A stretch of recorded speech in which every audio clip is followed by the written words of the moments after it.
Assalamualaikum warahmatullahi wabarakatuh. Sahabat semua, bertemu lagi di channel Pak Ali Sanggau, channelnya para pecinta sejarah. Semoga sahabat semua dalam keadaan sehat walafiat, amin. Pada video kali ini akan menceritakan tentang sejarah pendiri Kerajaan Aceh, struktur, dan peninggalan. Pendiri Kerajaan Aceh, sahabat semua, pernahkah kalian mengunjungi kota Aceh? Pastinya pernah dong, ya.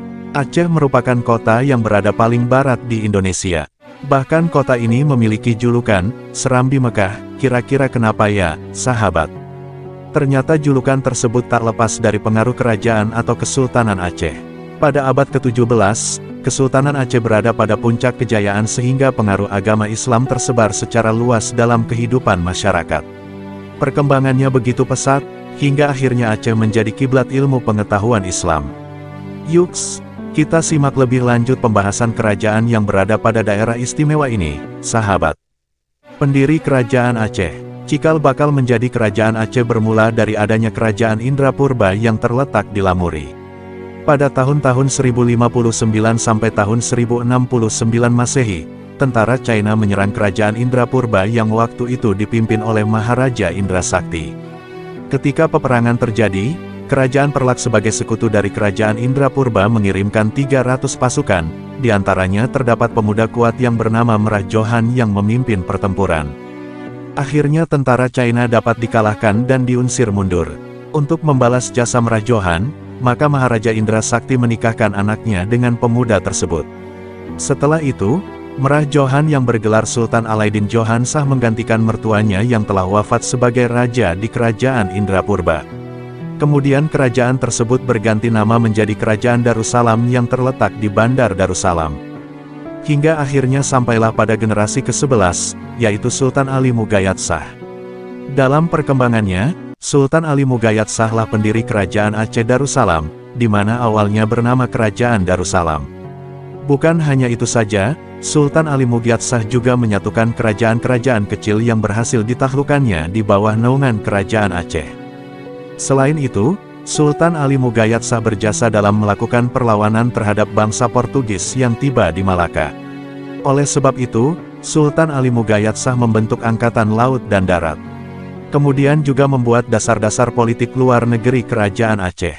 Sultan Ali Mughayat Shah akhirnya menghembuskan nafas terakhirnya pada tahun 12 Zulhijjah sekitar tanggal 17 Agustus tahun 1530 Masehi.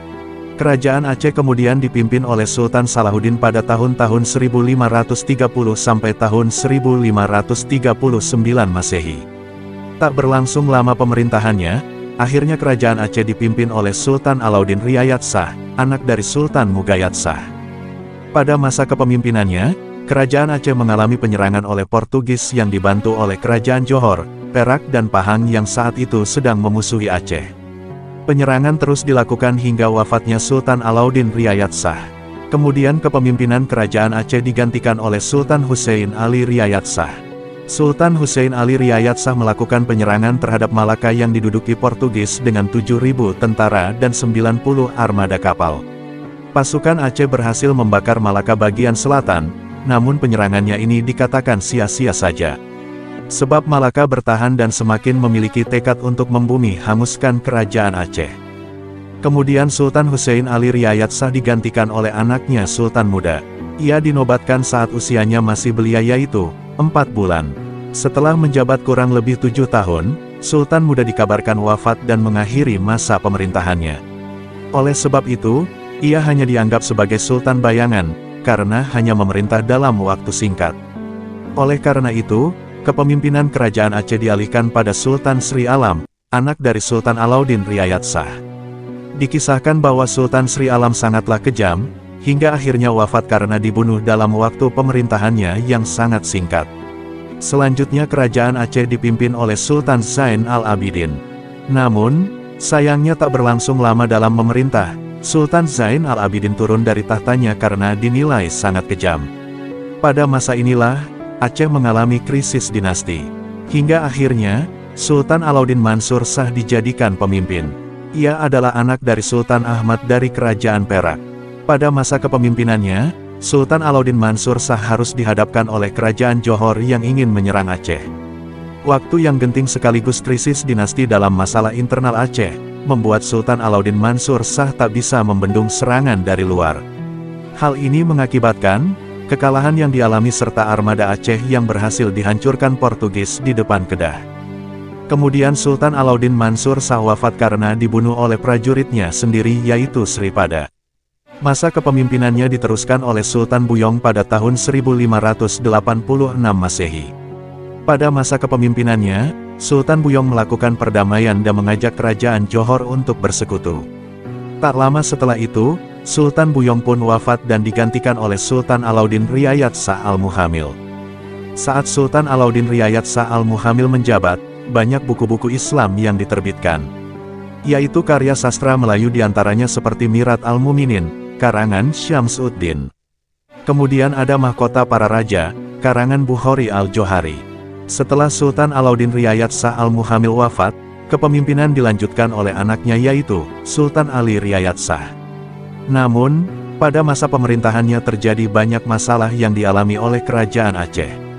Waktu itu Aceh mengalami krisis pangan, hingga banyak menyebabkan rakyat kelaparan. Selain itu, Portugis juga menyerang Aceh secara tiba-tiba dengan armada Martin Afonso. Akhirnya, masa kepemimpinan dilanjutkan oleh Sultan Iskandar Muda, yaitu sepupu dari Sultan Ali Riayat Shah. Masa kepemimpinannya begitu gemilang, kerajaan Aceh mengalami puncak kejayaannya. Sultan Iskandar Muda berhasil menduduki wilayah timur seperti Pasai, Pedir, Deli, Aru. Sedangkan wilayah barat, ia menguasai Dia, Labu, Singkel, Priaman, Padang. Tak hanya itu saja, Sultan Iskandar Muda juga berhasil menaklukkan negara-negara luar di semenanjung Melayu seperti Johor, Pahang, Perak, dan Kedah. Sultan Iskandar Muda juga berhasil meneruskan perjuangan melawan Portugis sekaligus menguasai jalur perdagangan sebelah barat. Ia memimpin kerajaan Aceh selama 29 tahun dengan pencapaian-pencapaian yang luar biasa, hingga mendapat julukan Marhom Mahkota Alam. Selanjutnya, usai kepemimpinan Sultan Iskandar Muda, kerajaan Aceh dipimpin oleh Sultan Iskandar Thani Aladin Mugayyar Shah pada tahun 1636 Masehi. Lalu Sultan Ahmad, Sultan Taj Al-Alam Safiat Alauddin Shah atau Putri Sri Alam, Sultan Nur Al-Alam Nakiat Adin Shah, Sultan Inayat Shah Zakiat Adin atau Putri Raja Setia pada tahun-tahun 1678 sampai tahun 1688 Masehi. Sultan Kamalat Shah pada tahun-tahun 1688 sampai tahun 1699 Masehi, Sultan Badr Al-Alam Syafir Hasjim Jamal Alauddin pada tahun-tahun 1699 sampai tahun 1702 Masehi, Sultan Perkasa Alam Syarif Lamtowi Ibn Syarif Ibrahim pada tahun-tahun 1702 sampai tahun 1703 Masehi, Sultan Jaman Al-Alam Badr Al-Munir pada tahun-tahun 1703 sampai tahun 1726 Masehi. Kemudian Sultan Jauhar Al-Alam Ama-Adin Shah yang meninggal 20 hari setelah penobatannya. Sultan Syams Al-Alam atau Wandi Tebing, Sultan Alauddin Ahmad Shah atau Maharaja Lela Melajo pada tahun-tahun 1727 sampai tahun 1735 Masehi. Sultan Alauddin Johan Shah atau Puju Auk pada tahun-tahun 1735 sampai tahun 1760 Masehi. Sultan Mahmud Shah atau Tuanku Raja pada tahun-tahun 1760 sampai tahun 1781 Masehi. Sultan Alauddin Muhammad Shah atau Tuanku Muhammad pada tahun-tahun 1781 sampai tahun 1795 Masehi. Sultan Alauddin Jauhar Al-Alam Shah pada tahun-tahun 1795 sampai tahun 1824 Masehi. Sultan Muhammad Shah atau Tuanku Darit. Struktur Kerajaan Aceh. Pada masa kepemimpinan Sultan Iskandar Muda, Aceh membentuk sistem politik yang sangat rapi dan sistematis. Salah satunya yaitu terkait pembentukan struktur kekuasaan yang dipegang oleh kerajaan. Berikut adalah rincian penjelasannya. 1. Kekuasaan Aceh berbentuk kerajaan yang dipimpin oleh seorang sultan. Pengangkatan sultan tersebut dilakukan secara turun-temurun warisan dari sultan sebelumnya. Namun, dalam kondisi tertentu, boleh diangkat seorang sultan bukan turunan kerajaan dengan memenuhi syarat-syarat yang telah ditetapkan. 2. Nama kerajaan adalah Kerajaan Aceh Darussalam yang memiliki ibu kota di Banda Aceh. Adapun struktur pemerintahan terdiri atas pemerintah pusat kerajaan, pemerintah daerah kelel balangan, dan pemerintah desa kampung. Selain itu, juga terdapat daerah federasi yang disebut dengan sangu. 3. Adapun kepala negara memiliki gelar Sultan Imam Adil sebagai orang pertama dalam kerajaan. Dalam menjalankan pemerintahannya, Sultan dibantu oleh seorang sekretaris negara yang memiliki gelar Rama Setia Kerekon Katibul Muluk. Aturan Kerajaan Aceh dalam berkuasa. Aturan yang dimaksud adalah untuk memberikan rincian secara jelas terkait ketentuan yang berlaku dalam menjalankan pemerintahan kerajaan. Berikut adalah rincian secara jelasnya. 1. Aturan yang dibuat raja haruslah berlaku sama untuk semua penguasa maupun rakyat biasa. 2. Raja harus memiliki kepribadian terbuka ketika rakyat menyampaikan aspirasi dan mengadukan suatu masalah. Selain itu, raja diharapkan dapat memberikan keadilan pada setiap permasalahan. 3. Raja diharuskan beriman dan adil dalam menjalankan pemerintahannya. 4. Raja yang hendak menghukum seorang rakyat maka diwajibkan untuk bersikap lembut dan berkata secara sopan, sehingga rakyat tidak merasa disakiti meskipun terbukti bersalah. 5. Raja diwajibkan untuk mengikuti syariat agama dan memiliki rasa takut terhadap murka Allah jika terjadi penyelewangan kekuasaan. 6. Raja diharuskan bekerja dengan baik sesuai dengan jabatannya, sehingga memperoleh pahala yang senilai juga. 7. Raja dapat melakukan musyawarah dan mendengarkan nasihat dari para alim ulama. Kerajaan Aceh menyatakan dirinya sebagai negara hukum. Oleh sebab itu, rakyat diumpamakan seperti pedang sembilan yang sangat tajam. Hal ini menegaskan bahwa peranan rakyat sangatlah penting dalam mendukung pemerintahan kerajaan Aceh. Selain itu, jika dalam suatu kerajaan disebut sebagai negara hukum, maka seorang raja, perdana menteri, maupun pejabat lainnya diwajibkan patuh pada hukum yang berlaku di kerajaan Aceh. Adapun sumber hukum yang digunakan adalah kembali kepada ajaran agama Islam, yaitu ajaran hukum yang berasal dari Al-Quran, hadis, ijma para ulama, serta qiyas. Sedangkan dalam praktiknya, hukum yang bersumber dari ajaran agama Islam tersebut terdiri atas hukum, adat, resam, dan konun. Hukum sendiri diartikan sebagai perundang-undangan yang mengatur segala urusan. Adat sendiri memiliki arti aturan yang dibuat oleh sultan maupun pejabat di bawahnya namun berlaku untuk ditaati. Resam diartikan sebagai sumber aturan yang diberlakukan untuk memberikan ketertiban pada perilaku masyarakat. Terakhir adalah konun, yang merupakan aturan secara langsung dibuat oleh Balai Majelis Mahkamah Rakyat atau dalam kehidupan sekarang disebut DPR. Dari semua aturan yang berlaku diharapkan dapat dipatuhi oleh penguasa maupun rakyat. Adapun hukum yang berlaku jika seseorang ingin menjadi sultan konun maka terdapat 20 syarat yang harus dipenuhi, sebagai berikut. 1. Beragama Islam. 2. Merdeka dan bebas. 3. Diutamakan laki-laki. 4. Balik. 5. Memiliki riwayat keturunan yang baik. 6. Berani dan tidak berkhianat dalam menjalankan pemerintahan. 7. Adil dalam menegakkan hukum Allah dan Rasul. 8. Mentaati ajaran agama Islam. 9. Pelindung dan membela rakyat dengan ikhlas. 10.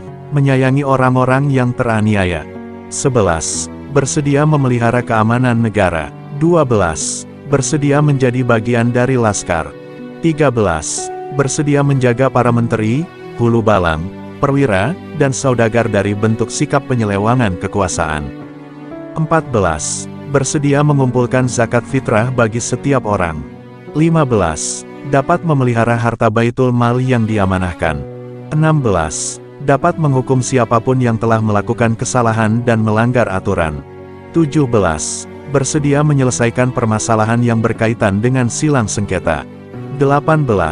Bersedia merawat dan memelihara baik anak laki-laki maupun perempuan yang tidak memiliki wali. 19. Bersedia membagikan harta gamimah kepada yang berhak menerima.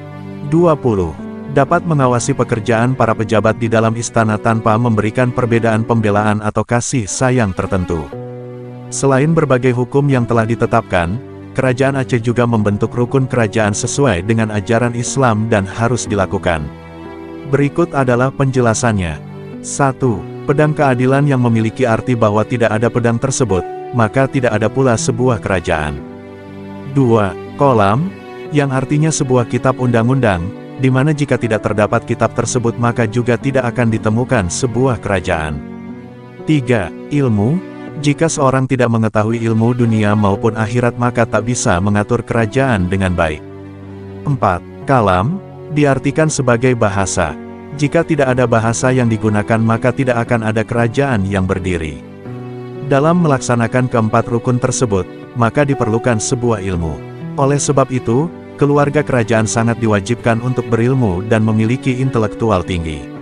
Selain itu, diperuntukkan untuk menciptakan stabilitas kerajaan dalam menjalankan pemerintahannya. Peninggalan Kerajaan Aceh.